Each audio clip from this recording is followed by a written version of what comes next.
Collection Palme d'Or. Les plus grands films du monde, sélectionnés depuis 40 ans par des personnalités illustres. Collection idéale, celle que tout cinéphile doit posséder dans sa vidéothèque.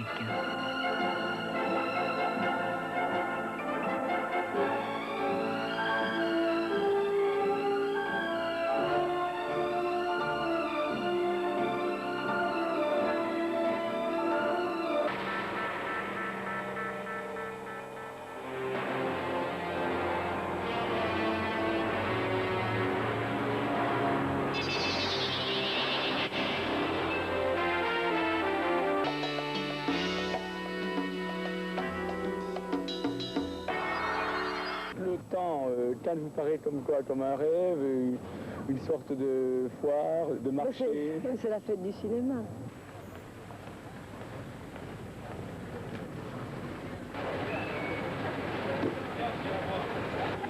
À Cannes aussi, Jean-Luc Godard boite et la sélection française ne se porte pas très bien.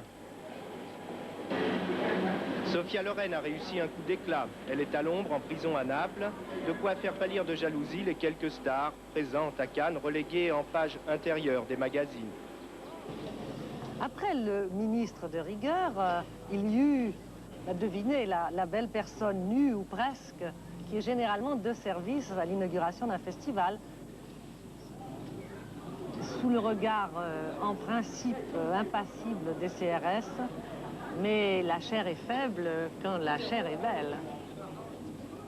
La première vedette internationale célébrée à Cannes, c'est Jack Lemmon.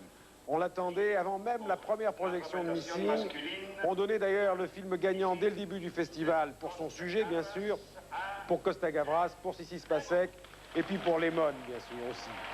Mastroianni dans La Nuit de Varenne et Klaus Kinski dans Fitzcarraldo n'ont pas résisté aux dernières délibérations du jury cette nuit. Voici Jack Lemmon recevant l'accolade de Giorgio Strehler, le président du jury. On cherchait une surprise à Cannes cette année, ben la voilà. C'est Jadwiga Jankowska pour son interprétation dans Un autre regard du cinéaste hongrois, qui prend la place prévue pour Anna Schygulla, laquelle avait pourtant 2 cordes à son arc, Passion de Godard et La Nuit de Varenne d'Ettore Scola.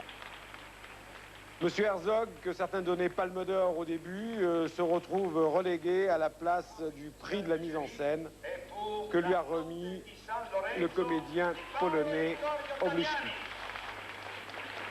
Les frères Taviani. Ce matin encore, à 3 heures, ils étaient élus pour la 2e fois à la Palme d'Or. Et puis le jury, entre 3 heures du matin et 10 heures, a changé et leur a donné le prix spécial qui est équivalent de la Palme d'Or. Enfin, Vittorio Gassman remet aux 2 ex-aequo, Costa Gavras et Yilmaz Güney, la Palme d'Or de ce festival de Cannes. En les associant, ces 2 cinéastes, on a salué le travail de ces 2 auteurs en faveur des droits de l'homme. Güney me disait encore ce soir qu'il était ravi d'être à côté de Costa Gavras. Pour lui, Missing et Yol participent de la lutte antifasciste aujourd'hui. Le 35e anniversaire est attribué au film Identificazione di una donna. Comme est en train de le dire Giorgio Strehler, il ne fallait pas qu'Antonioni soit absent de la compétition et donc du palmarès.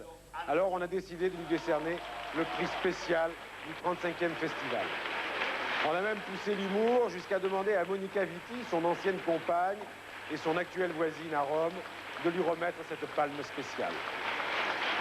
Ils ont l'air contents.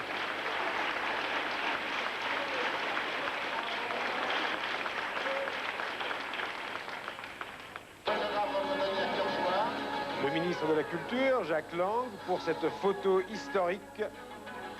Tous les lauréats de ce 35e festival réunis autour du jury sur la scène de ce palais qui, l'année prochaine, s'il n'est pas voué aux démolisseurs, sera... Evelyne Leclerc de l'émission de demain soir, la première d'une série de 6.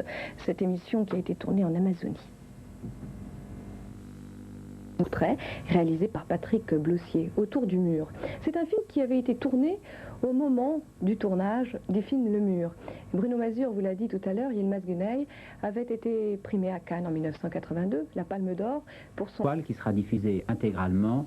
TF1 va vous montrer un document absolument exceptionnel.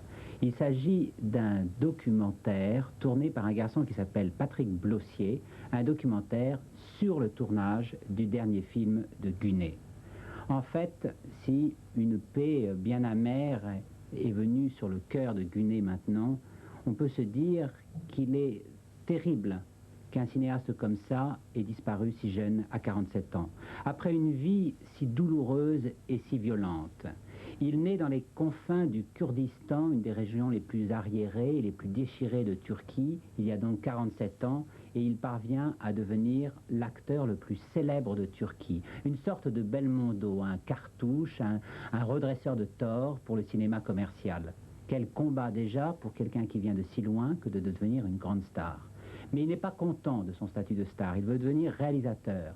Il tourne une dizaine de films en Turquie, une dizaine de films que l'on n'a pas vus jusqu'à maintenant. Et là encore, il lui faut affronter les préjugés commerciaux du cinéma turc. Et puis en 1974, tout bascule. Dans une rixe de café qu'on ne sait jamais vraiment bien expliquer, il semble qu'il ait tué un juge. Il faut dire que la Turquie, à l'époque, est un pays extraordinairement violent, qui est en train de glisser dans la guerre civile, et que beaucoup de gens en Turquie sont armés. Güney était armé, il se retrouve avec un meurtre et 19 années de prison. Il passe une très longue partie de sa peine en refusant de s'échapper.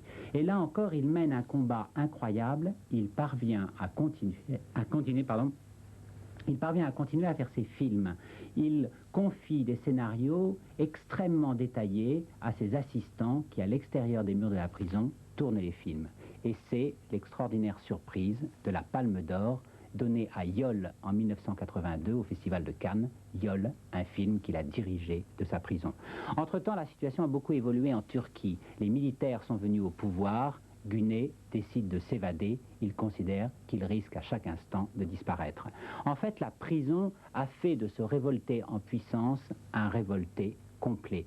À partir de maintenant, il va adopter des positions politiques extrêmement radicales à l'encontre du régime turc.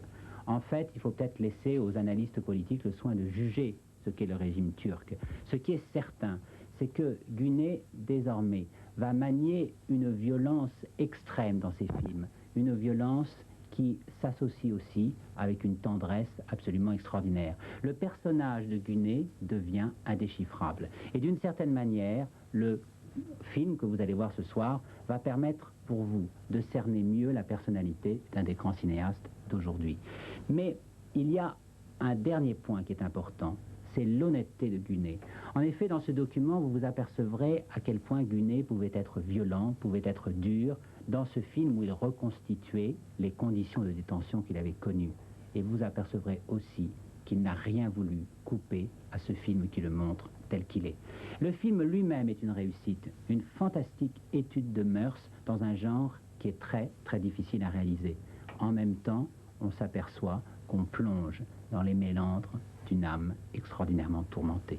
Que vous avez connu, Frédéric? Que je n'ai pas connu, car moi-même, pour ma part, je redoutais le personnage de Güney. Je redoutais et son charme et sa violence. Mais son producteur, Marine Karmitz, qu'il a accueilli en France au moment où il a fui, où il s'est échappé de Turquie, son producteur, lui, le connaissait très bien et en a dit tout le bien qu'il méritait ce matin, par exemple, à la radio. Alors, bonne étoile, et puis, surtout, ne manquez pas ce document exceptionnel. Après le journal à 23h30. À 23h30. Merci beaucoup, Frédéric, d'être venu nous parler longuement de Yilmaz Güney. Et donc, on regarde le numéro de rentrée. On va parler de Wim Wenders et de John Huston, je crois. Wim Wenders et John Huston. Moi qui est consacré